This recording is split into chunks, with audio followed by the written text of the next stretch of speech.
Hey everyone, welcome back to the channel. Today, finally getting around to it, top 10 bands of all time. Let me know your top 10 down below. This can be from any genre, but all of mine metal related and rock related. So yeah, let's go ahead and get into this.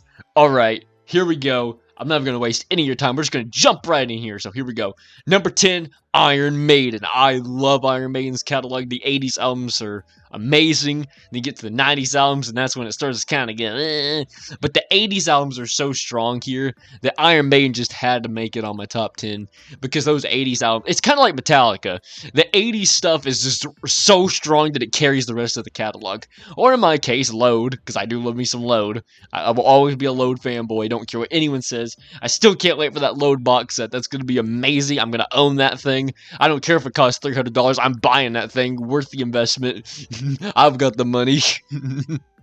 So yeah, Iron Maiden. Love the 80s albums. You know, the debut, Killer's Number, The Beast, Peace of Mind, one of my favorite albums of all time. And you got Power Slave, Somewhere in Time, Seventh Son of a Seventh Son, love that title track, No Prayer for the Dying, Fear the Dark. I love the X Factor. I know not everyone likes the Blaze Bayley albums. I like the X Factor. Now, Virtual 11, ew, that's a pile of trash. I hate that album. But the X Factor is such a strong album. I love that album. The Virtual 11, though, that's a really bad album. And it's just so repetitive. Just saying the same thing over and over and over and over and over and over and over. Like, kind of like that, you know? Where you're going over and over and over. And it's like, okay, I get it. This song could have been like 3 minutes long. I don't know why it's 9. You know what I mean? And then you get Brave New World. Dance of Death is terrible too. I don't like Dance of Death. I know it's got its fans out there. And if you like Dance of Death, that's great. I just don't like it.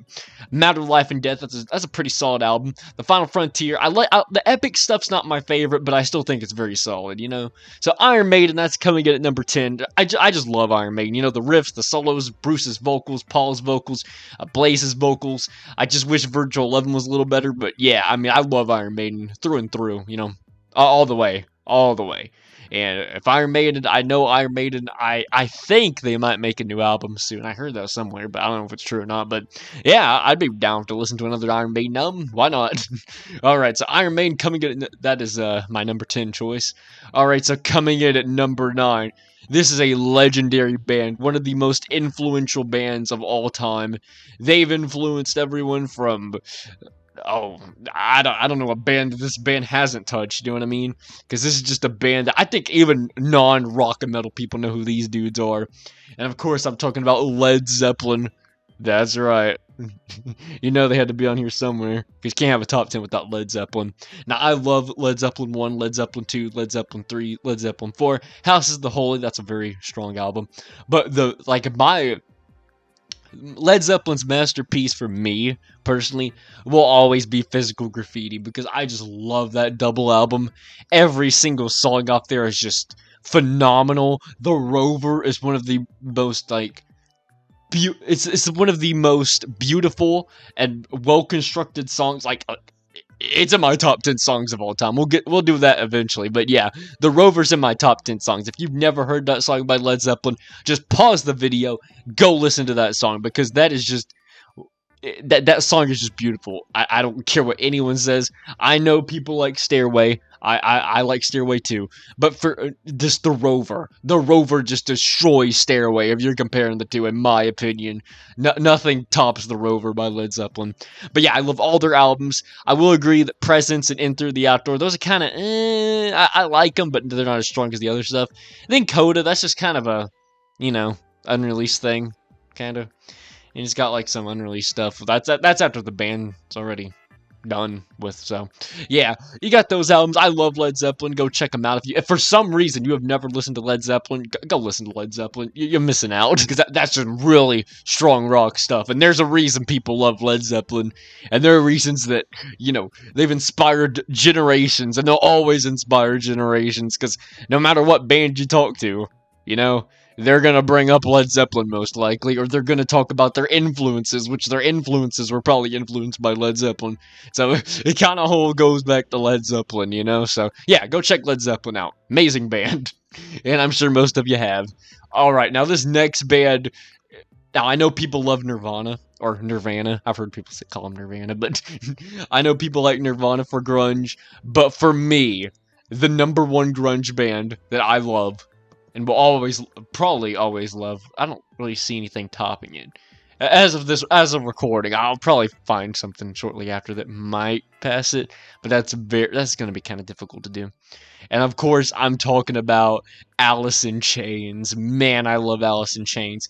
Lane Staley's vocals. That dude was such, and is still, an amazing singer.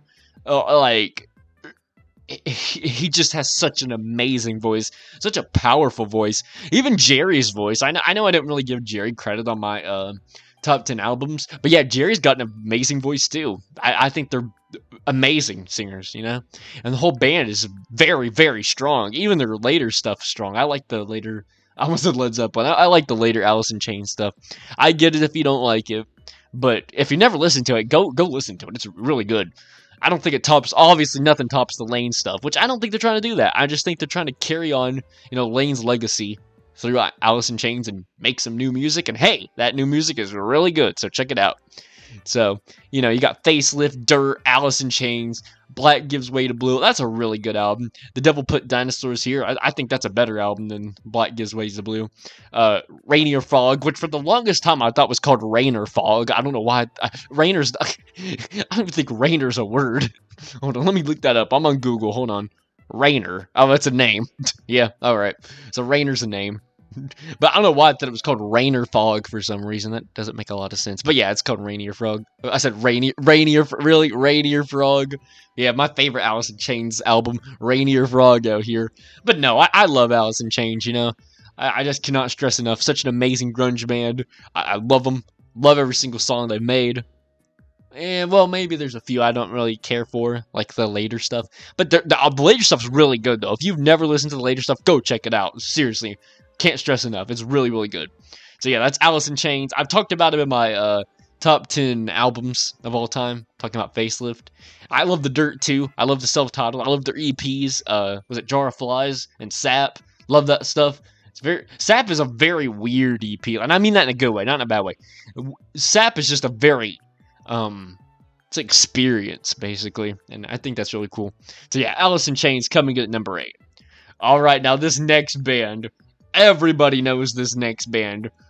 Like, you want to talk about Led Zeppelin kind of levels of being famous. Everybody knows this band almost. Well, there's probably a few people who don't know about this band. But they're the most popular metal band of all time. Guess who it is? It's Metallica. That's right. I love Metallica.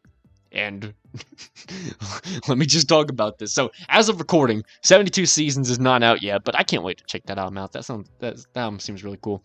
But I love Metallica. The 80s albums, the 90s albums are great, especially Load. Like I said, huge Load fanboy, favorite album by Metallica. Honestly, you ask me on another day, I might say Ride the Lightning slightly goes over Load. I know for some people that would just be like, are you kidding me right now? But I just love Load. I don't know, there's just something about that it really resonates with me. I know people like to hate on Load. I don't understand why. I don't think it deserves the hate it gets. I think had that been released by any other band, it would not get the hate it's gathered over the years. I just think because it's Metallica, you got the 80s stuff, and then Metallica tries to change their sound up and do Load. I just think that, made the hate, But yeah, I love Metallica. Love Kill 'Em All. Love Ride the Lightning. Master of Puppets. And Justice for All. The Black Album. I think the Black Album's pretty good. It's not one of my favorite Metallica albums, but it's pretty good. You got Load, Reload, Garage Inc., which I don't really like Reload that much. I love Garage Inc., though. Go check Garage Inc. out. That's a very strong compilation of covers. I love that compilation album, but I don't like Reload that much. I'm sorry. I've tried listening to Reload. I love Load, but Reload, I don't like Reload. And Saint Anger, I think the less said about Saint Anger is for the better. What do you think? And I know people are mad that I put it in my top 10 Metallica songs, but I'm telling you, the only good track on that was like the title track for me, at least. Because I tried re-listening to Saint Anger, and I just could not get back into it. I liked a few tracks at one point, but then I tried re-listening to it recently, and I was just like, I don't like it. But I still jammed to that title track. I don't know. There's just something about the title track. I don't know if it's just like I don't know how to explain it. I guess it's just like the mood it has, that kind of like moody feel it has. Yeah, I still like the title track for it. I don't wouldn't say it's in my top 10 anymore, but I still like the title track a lot. And they got Death Magnetic. I thought that was a very strong, comeback from Reload and Saint Anger. Ooh, Death Magnetic was like pure gold. Then you got Hardwired. That's a pretty solid album. I wasn't crazy about it, but I thought it was a pretty solid album. And then 72 Seasons, we'll see what happens with that one. I'll let you know my opinions on that with a review when it comes out. So yeah, that's Metallica. Love Metallica. I think everyone knows about Metallica, If you don't know about Metallica, what are you doing? Get out there, go listen to Master of Puppets, and go listen to Load. Go listen to Load.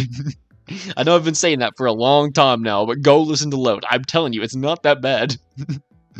Alright, so the people who grew up in the 80s, they're gonna love me for this one. Coming in at number 6, Dio, the band. Not Ronnie James Dio, which I love Dio, by the way. Well, Ronnie Dio, I should say. But I love the Dio band. I know some people don't like the Dio band. They think he's better in Rainbow, better in Black Sabbath, better in Heaven and Hell. I don't know if people would say he's better in Elf. I don't really know. I don't really meet many people who bring up Elf. I listened to Elf, and I thought it was like, yeah, it's good for what it is. I don't think it's the pinnacle of Ronnie James Dio, I think, that's before he found his sound, and his, like, signature, like, the Ronnie Dio that we know, you know what I mean? That was, like, pre-Dio. Like, that was Ronnie James Dio discovering the sound he wanted, you know what I mean? So, that's not, like, peak Ronnie James Dio, which I think everything from Rainbow onwards was peak Ronnie James Dio, because that dude is just my favorite singer of all time. I'm a massive Dio fan, and I will listen to Dio until I could survive, like, my entire lifetime if you just give me every single Dio release from Rainbow, Black Sabbath, his early stuff. And then you give me the Dio band, you give me the Heaven and Hell stuff, and every single live thing, all the studio, all the videos, for all of that stuff, I could survive, I could make it, because I never get tired of hearing Dio. I love Ronnie James Dio, such an amazing singer. Wish I could have met him, because he seems like such an amazing dude. But yeah, Ronnie James Dio, his own band, number 6, Dio. I mean, what more can I say? You got Holy Diver, what a debut album. The Last in Line, that is like the best sophomore follow-up if there ever was one, you know what I mean? Which I love that album, but that's my favorite Dio album. Then you got Sacred Heart, which, people don't like Sacred Heart. I love Sacred Heart. I know there's some people who don't like it. They think it's too poppy. They think it's too mainstream. But I can agree that it's kind of mainstream, like, but I still think it's Dio, and I love it.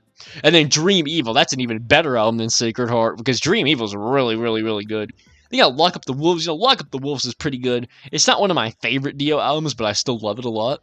And then Strange Highways, man, what a crushing thing that is. Like, Strange Highways is such a crushing, destructive, doom metal type. It's Dehumanizer Part 2, if you're a Black Sabbath fan, the album Dehumanizer. It's just so heavy and dark, and it's got like that muddy kind of production sound, and it is dark, it's heavy, it's so good. I'll do a Dio discography ranking shortly in the future, but yeah, go check out Strange Highways. If you don't really like the pop kind of like mainstream sounds of Dio, and you like more of that doom metal type Dio, go check out Strange Highways and Angry Machines, because you will love those albums, and even Magica, even stuff on Magica you might like.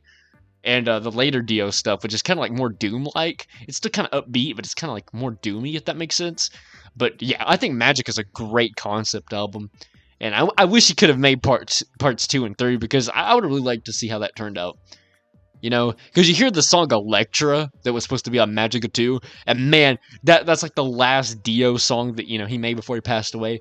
And that is just such an emotional song. It's just emotionally driven. And it just sounds like... Try listening to that song, and then listen to... I forgot what the name of the song that Dio at first recorded. I think it was a cover song, though. And, I think it was a cover song. But go listen to the first song he ever made, and then go listen to Electra. Or Electra. Whatever, however you want to say it. I don't know, it just... There's just something about doing it like that. It's very like it's very cinematic feeling. That's the word I'm looking for. That album is very cinematic. That's the word. All right, so yeah, you got Magica. Killing the Dragon's a very great. That's a very great. That's a great album right there. And the Master of the Moon, that one's all right. It's not my favorite by any means. I think I honestly, people like to say the Dio band's kind of like has the same sound, which they do for the most part, carry the same sound between albums.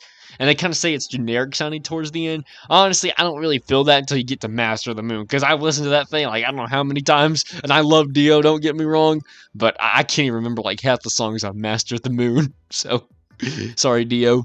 All right, so there we go, Dio band. Check them out. I love Dio. I really can't get enough of Dio though. Like honestly, I mean, just amazing. I love the album covers. Murray, awesome band mascot, and I love the Dio logo. That thing's so cool. But okay, that's enough about Dio. We'll talk about Dio later. Wink. All right, so coming at number 5, this band right here. I didn't really know much about, other than one song, which I feel like most people might know them for 1 or 2 songs, but really dive into the catalog. I dove into the catalog last year, actually, and it blew my mind that I had just never listened to the other songs this band made, and I'm talking about Deep Purple. That's right, Deep Purple. So most people know Deep Purple for Smoke on the Water or Highway Star. Those are really great songs, but just listen to their entire catalog, from Shades of Deep Purple. You can skip Turning to Crime, though. That was kind of I didn't like that album. But go from Shades of Deep Purple all the way to Whoosh, and just listen to all of that. Just amazing. Just Richie Blackmore. What's that other dude's name again? Hold on. What's his name? You got Richie Blackmore. I forgot Steve Morse. That's what his name is. Yeah, that's what his name is. So those 2 dudes, just listen to that guitar playing, because they're both really good guitar players. Got Ian Gillan, one of the best vocalists of all time. Dude could shriek. He could like do his voice all high pitched and make it go like, "Oh no, no, no!" Like, see, I can do that, but it don't really sound like Ian. You really got to listen to that for yourself. Because as high as pitch is that even English? As high as pitch, as high of a pitch as I have, Ian Gillan, just listen to him shriek. Because I can kind of shriek like him, but no one does it better than Prime Ian. You know what I'm saying? And Ian was just such an amazing vocalist. I mean, he still is he's a good vocalist now, but I think now he's just he doesn't really do the shrieking thing anymore. I think his voice has just had it. But hey, that's understandable. But Prime Ian Gillan, that dude, I mean, he just gives me chills every time he does those streaks. It's like, whoa, how did he do that? But yeah, I love all the Deep Purple eras, or as they call them, marks. Mark 1, Mark 2, Mark 3, Mark 4, Mark 5, Mark 6, Mark 7, just all that. They always had a great lineup. Even the beginning, Mark 1 lineup. I like that. I like the early stuff. It's very progressive. It's kind of dark, It's got a different feel than the rest of the albums. I always like that. It's always mysterious sounding, It's got that kind of ominous feel to it. And you don't really see music like that today, as far as I'm aware. I didn't really see many bands going for that type of sound that were on that, those early Deep Purple albums. And it does sound kind of dated in a way, but I still think it really holds up, because that stuff came out in the 60s, and I think it really holds up, Compare Deep Purple's first 3 albums to stuff that came out the early 2000s. So which one's aged better? Yeah, Deep Purple aged better, didn't it? So, you can't tell me Limp Bizkit aged better than Deep Purple's first 3 albums. No. No.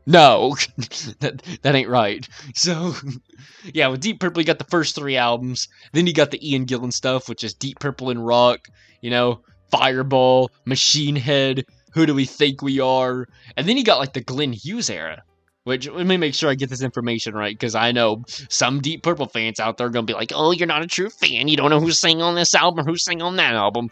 But you got the original albums with Rod Evans, then you got the Glenn Hughes era, and then, oh yeah, that's right, David Coverdale, that's right. So, yeah, all the different eras, You got Burn, Stormbringer. I love Stormbringer, by the way. That's such an amazing album. Burn's really good, too. I don't think Deep Purple ever released a bad album up until you get to, Turning to Crime. I think Turning to Crime's kind of I mean, it's just a cover album. I mean, it is a cover album, but it's just kind of, I don't know. I feel like they could have done more with that, and they just didn't, in my opinion. But Yeah, I like Stormbringer, Come Taste the Band. Come Taste the Band's alright. Perfect Strangers, The House of Blue Light, Slaves and Masters. The Battle Rages On is alright. It's not one of my favorites. But Perpendicular, that is such an underrated album. And Abandon's underrated. Bananas is underrated. Rapture of the Deep, that's a pretty good album. Then the later stuff, later stuff's pretty good for what it is. I don't think it's trying to top the older stuff, which obviously it can't in my opinion. But yeah, I like all the airs of Deep Purple. Or, sorry, marks of Deep Purple. But yeah, I love Deep Purple all the way. And now you got the new Mark, what was that, 10? Or no, that's 9. Sorry. You got the new Mark 9 era of Deep Purple. So, yeah. Alright, so that's Deep Purple. Go check them out if you've never listened to Deep Purple and only know them from Smoke on the Water or Highway Star. I highly recommend it. I just love Deep Purple. They're one of my favorite bands of all time. I still gotta memorize all the marks though, because I haven't gotten around to doing that. I think I know them for the most part, but I'm not. I don't know. I'm not spending as much time with like the Deep Purple lineups as I have with like the Black Sabbath lineups, which we will get to that later. But yeah, I'll do that in the future. All right, so coming in at number 4. Now this might offend some people, but hey, it is what it is. All right. So number 4, Megadeth. That's right, I think Megadeth is better than Metallica. That is just my opinion. If you disagree with me, that is perfectly fine. Nothing wrong with thinking Megadeth's better than Metallica, and there's nothing wrong with thinking Metallica's better than Megadeth. There's nothing wrong with that. I know Dave Mustaine still has, like, I still think Dave Mustaine's a little bitter over being fired from Metallica, you know what I mean? Because Dave Mustaine, he's like, oh man, those guys at Metallica, I'm the alpha male of the group. It's, you hear the stuff about what he's saying in the press about being like, he wrote all the Metallica songs and stuff like that. But yeah, let's not get to that side of the story, because that actually might make some people angry and be like, why are you talking about Dave like that, because he's so much better than James. Well, we'll not get into all the Megadeth versus Metallica stuff right now. So, yeah, Megadeth, the entire catalog, I just love it more than the Metallica catalog. That is just my opinion. And I think overall, Megadeth just stay with their side. I have nothing wrong. I don't think there's anything wrong with the band changing their sound, but I got to give Megadeth props for sticking with their sound over the years. You know what I mean? Because they stayed with it. They kind of changed it up a little bit, but then they went right back into it. And I think their recent releases are just so good, because some bands, when they make newer albums, you're like, oh, that's all right. But Megadeth, their stuff is strong. That last album, The Sick, the Dying, the Dead, and the Dead, sorry, I said the Dead, The Sick, the Dying, and the Dead, that was just such a strong album, and I loved it. It was so good, it was so heavy, and the guitar work on the album was amazing. But yeah, I love Megadeth. You got Killing Is My Business and Business is Good. That's an amazing debut album. Peace Sells, even better. So Far So Good, So What, even better. Rust in Peace, even better. And then you got Countdown to Extinction, which I would have told you was even better a few years back, but I don't really like that album that much anymore. I like it, but it's kind of like, it's got the Paranoid effect, if you know what I'm talking about. With Black Sabbath, I've heard Countdown to Extinction so many times, I don't need to hear it anymore. So it kind of lost its impact. Now, Euthanasia is my all-time favorite album by Megadeth, which, by the way, my favorite albums by Iron Maiden's Peace of Mind. The favorite for Led Zeppelin is Physical Graffiti. Number 8, Facelift for Alice in Chains. Number 7, Load for Metallica, or Ride the Lightning, really depends on the day. And for Dio, my favorite album is The Last in Line. And for Deep Purple, my favorite is In Rock. And then it's closely followed by either Stormbringer or Machine Head. Those are really two that are very close. But for Megadeth, my favorite is Euthanasia. That is just such a beautiful and well-crafted album. Amazing. Love it. It's amazing. It gives me chills anytime I hear it. Does not matter how many times I've heard it. It still gives me chills. Addicted to Chaos still gives me chills every time I hear that song. It's just so... Dave's vocals on that, if you want to say Dave's a bad singer, just listen to Euthanasia, because that dude is not a bad singer at all. So, you got Euthanasia, Cryptic Writings, love that. I like the original mixes. Oh, yeah, we need to bring that up. I love all the original mixes for the Megadeth stuff, not the remasters, because the remasters are terrible. Seriously, if you've never listened to like the original mixes and only the remasters, just listen to try to find original copies of the originals, because the remixes are so bad. I'm sorry, Dave. You're amazing. Well, I've never met Dave personally, but you're an amazing guitar player, an amazing singer, Dave. But those remasters are just not it. go find original copies wherever you can try to get your music. You can go to like maybe someone's got them at a garage sale, go to a store, get them on Amazon, eBay, wherever you get your music. Just try to find original copies and don't listen to the remasters because they're really bad. So just go make sure to get original copies. Always make sure they're original. Do not get remasters. And they're the remasters because it should have a piece of Vic Rattlehead's head on it. If it has Vic Rattlehead's head, if it has Vic's head on it, run. Run. Do not buy it, run. And do not buy a complete set of that, because if anyone's bought a complete set of that, I know some people are collectors, but honestly, I wouldn't even want to collect that. And I'm sorry, I know there are probably people out there who like the remasters, and hey, if you like them, you like them, but I sure don't, so you can't convince me otherwise. If you like them, that's great, but you can't convince me otherwise, because I've heard them, and I do not like them at all. But yeah, you also got Risk, you got The World Needs a Hero, The System Has Failed, United Abominations, which kind of sounds like the Megadeth remasters all bundled together, you get what I'm saying? Okay, I need to stop. In-Game, 13, Super Collider, Dystopia, and of course the latest album is Sick of the Dying of the Dead. Really, just a very strong band overall, and I love all the different lineups, of course. I just love it when... Well, I don't know if I like bands who stick with the same dudes over time, or they change them. I kind of do like when they change them, though, because it kind of gives each album a unique identity in a way. But at the same time, when they keep the same dudes, you can... I think for that, it just depends on the band. Some bands that works for, and some bands it don't. So, yeah, I think that one just depends. So that's Megadeth. I love Megadeth overall. Such an amazing band. If you've never listened to Megadeth, go check them out. They're very good. If you like metal, you'll love them. If you like thrash metal, you'll love them. Because they are still thrash metal to this day. I think they only really changed that up with Cryptic Writings and Risk, which Risk is kind of eh. And The World Needs a Hero, they didn't really go with the thrash thing on that, and it's kind of okay. It kind of reminds me of Lulu by Metallica, The World Needs a Hero. I don't know if that's just me, but yeah, I don't think that's a good thing. but even though there are some kind of, I guess you could say, 2 weak albums being Risk and The World Needs a Hero, I still think the overall catalog is very strong, so that's why they're at number 4. Now, this band right here, I think everyone knows this band as well. This is a very famous band, very, very popular. I think this is a very multi-generational band, and of course, I'm talking about Kiss. I love Kiss. My dad played Kiss for me when I was a kid, and I loved it, and I still love it. I just love all the eras of Kiss. They got the 70s stuff, the 80s stuff, the 90s stuff. I even like the grunge Kiss. I know that might surprise you because that discography ranking I did, which I'm going to redo that because I re-listened to the catalog, and watching that very first video I ever made was kind of really made me cringe about my decisions on that, because some of them were kind of and other ones were pretty good, but yeah, my discography ranking for Kiss would be totally different in 2023, which we'll get around to that later. But yeah, I just love Kiss. You got the 70s album with the classic lineup of Gene Simmons, Paul Stanley, I almost said Eric Singer, Peter Criss, Ace Frehley, the classic lineup. And then they did the solo albums, and they did Dynasty, and then Peter Criss is just like, I'm out of here. Because dude was just not feeling it, So he only plays on like one song on Dynasty. I don't even think he plays on Unmasked.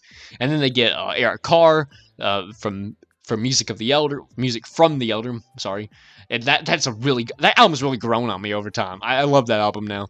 Then Creatures of the Night, my favorite Kiss album of all time. Lick It Up, Animalize, which by the time you get to music, I think, by the time you get to Creatures of the Night, Ace is out of the band, he leaves, and then they get Vinnie Vincent, and then Vinnie Vincent leaves, and they get Mark St. John, and then he leaves, and they get Bruce Kulick, he's an amazing guitar player.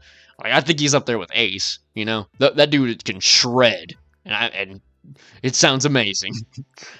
And then you get to, Hot in the Shade, and then sadly Eric Carr passes away, and then they replace him with Eric Singer, and then then they make the grunge album, and I love the grunge album now too. I love the grunge album. On Carnival of Souls, you would have asked me that like a few years back, I would have said, ew, that's a pile of trash. But after getting into grunge, with like Nirvana and Alice in Chains, I love that album now. So yeah, that might surprise a few people, but I do love Carnival of Souls now. I don't think Kiss ever released a bad album now. I'm under that opinion. Which I know some people would disagree with that, but hey, I just love all the eras of Kiss. I don't think there are any weak ones. I don't even think the solo albums are weak. I love them all for different reasons. And then you get to Psycho Circus, which of course reunites the classic lineup of the band. Then you get to Sonic Boom, which then they leave, and then they get replaced by Eric Singer and Tommy Thayer. And then they stick around for Monster. And I'm not sure if Kiss will ever release a new album again. I'm still kind of debating if they're going to stay true to that.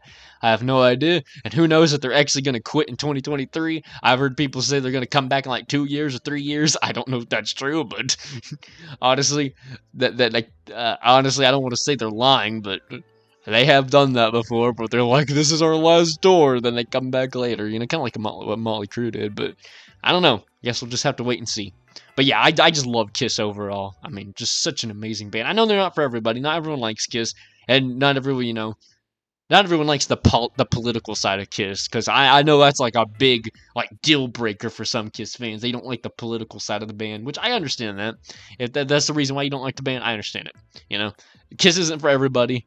But I sure loved Kiss when I was a kid. I sure love them now. So that's why they're coming in at number 3. Now this next band right here, if you had asked me when I first started getting into rock and metal, what is your favorite band of all time, I would have told you this was my number 1. Because this album, well, no, sorry, not album, but this band meant so much to me on an emotional level. And it was just one of those bands you discover at the right time in your life. And it just completely changes it. You know, that kind of band. And this band is Slipknot. You know, if you had asked me in 2020, or like whenever I started getting into rock and metal, you know, like 2019, 2020, when I started really getting into music and rock and metal, what is your favorite band? I would have told you Slipknot, because this band just meant so much to me on like an emotional level and personally, and it's just something I could relate to, because I discovered this band when I was like depressed, I was sad, and then Slipknot came around, and it was just like, you're not sad anymore, buddy boy, enjoy your life. Because I just love Slipknot, you know? I know people don't like Slipknot, that's totally fine if you don't like them, but I love them. They mean a lot to me personally. And they're really the first band that I really like gravitated towards, because I like Disturbed, but Slipknot was like the band that like grabbed me by the throat and was like, you're gonna love rock and metal forever now, buddy boy. So yeah, I love Slipknot. You know, the first album, Iowa Volume 3, All Hope Is Gone, Point 5, We Are Not Your Kind of the End So Far. That's a really great album, by the way. I don't know why people don't like that album. But yeah, I love all of those Slipknot albums, even Mate, Feed, Kill, Repeat, and Crows, which I know doesn't really count as an album, but I love them, you know. My favorite one's still We Are Not Your Kind. I think that'll always be my favorite one. But yeah, I just love Slipknot through and through. I could do a whole show on why I love Slipknot, you know, because I just do. I could do like a whole video series of why do you like Slipknot and give you a number 1, number 2, number 3, number 4. But yeah, I just love Slipknot. You know, every single. Well, they're not really. Their eras have changed in the beginning when they didn't really have like their members, but then, you know, they had the original 9. Sadly, Paul Gray passed away, and then sadly we lost Joey Jordison a few years back, and Chris left the band for, I think, a lawsuit, right? Yeah, a lawsuit, something like that. And I guess he wasn't getting along with the band or something like that. And then they replaced him with the Tortilla Man. And then you got Jay Weinberg, such an amazing drummer. Corey Taylor's one of my favorite singers of all time. That dude has such he can be melodic, and he has that gravelly, you know, scream of his. It's very primal. It's very, you know, I don't even know how to describe his scream. You just got to listen to that too, because that thing on Iowa, you listen to his screams on Iowa, you're like, whoa, you know. But I love all the eras of Slipknot and the different members and everything. I don't think there are any definitive members. I think Joey Jordison and Jay Weinberg are great in their respective ways. And I think V-Man's doing a fantastic job as being the bassist. You know, I think Paul would have loved V-Man being the bassist. I really do. So yeah, that's Slipknot. I've talked about them before, you know, so I'm not gonna waste too much time talking about Slipknot, because I just love them, and you know, they just mean a lot to me personally too. Because like I said, when I discovered this band, I was in a very dark place, and this Slipknot really helped me through that. So yeah, I really do enjoy Slipknot, and still do. Now this next band, this one is just recently has just became my favorite band of all time. And I think a lot of metal people, or metalheads, or mosh pitters, or what other term for metal fans can you do? Some people call them heshers. I've never heard that term, but yeah, some people call them that. But this band has just grown on me so much, and it is Black Sabbath. That's right, Black Sabbath. I mean, my favorite band of all time. Wasn't always like that. It was Slipknot before, but now it's Black Sabbath. I just love Black Sabbath. You know, you got the classic Ozzy albums, Black Sabbath, Paranoid Master Reality Volume 4, Sabbath, Bloody Sabbath, Sabotage. What an amazing album that is. Technical Ecstasy, that's pretty good. Never Say Die, my favorite Ozzy album. I know that'll make a lot of people angry, but I love Never Say Die. There's something about dark jazz metal that just really makes me happy. I don't know what it is. It's very upbeat, but it's still got some moments of being dark and kind of, you know, kind of got that like eerie sound to it, you know. But I love Never Say Die. Heaven and Hell, the classic Dio lineup, which well, that's Mob Rules actually, because Heaven and Hell still has Bill Ward on drums. But Mob Rules is the classic Dio lineup that, you know, they reunited as Heaven and Hell later, which I would do a Black Sabbath and Heaven and Hell discography ranking where the Tony Martin albums get re-released. That should be happening sometime this year. But yeah, I love the Dio era of the band, the Ian Gillan era of the band, the Glenn Hughes era of the band, the Tony Martin era of the band, the other Dio era with the band, the other Tony Martin era with the band, and then back to Ozzy. And then, of course, Heaven and Hell happened like before the Ozzy thing happened. So, yeah, I mean, I just love Black Sabbath through and through, you know? I don't think Black Sabbath ever released a bad album. I know people don't like Forbidden. I love Forbidden. I don't think Forbidden's a bad album. I still love it. You know? I think that album just gets hate because the production is not the best, and honestly, the production is not that bad. I mean, come on, it's not terrible. I get it though if you don't like it, and I think Tony Martin's vocals on the album kind of and I don't think they're his greatest. I think he sounded better on The Eternal Idol and Headless Cross, but I mean, Forbidden is just, I love the riffs on the album. Iommi's got some very strong riffs on the album, but yeah. Black Sabbath through and through, just because of all the different eras, all the different lineups. It's just such an amazing band. You know, I could listen to Black Sabbath for years and years and years and years and years just because of the diversity between all the different albums you got. So, you know, like I said, classic Ozzy album, the classic Ozzy albums with Black Sabbath through Never Say Die, then 13. Love those. My favorite one, like I said, Never Say Die. My favorite one with Dio's Heaven and Hell. Of course, I love Born Again with Ian Gillan. That's such an amazing album. 7 Star with Glenn Hughes is amazing too.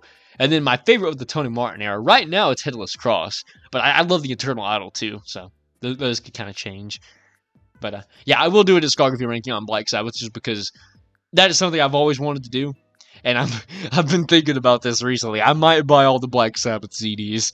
I don't know why. I'm just very tempted to just buy them all. Because I've always wanted to like own it, like start a CD collection up, which I've got like some CDs I'm buying right now.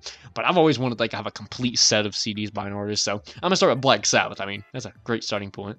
Which hopefully whenever the re-released Tony Martin albums come out, the price will drop on them, because the Headless Cross and Tier, Cross Purposes, and Forbidden go for like $30 now on like eBay and Amazon. So hopefully that price drops down when the re-releases come out and they become like, well, not for the original copies obviously, but like for the reissued ones. Hopefully the price comes down. So yeah.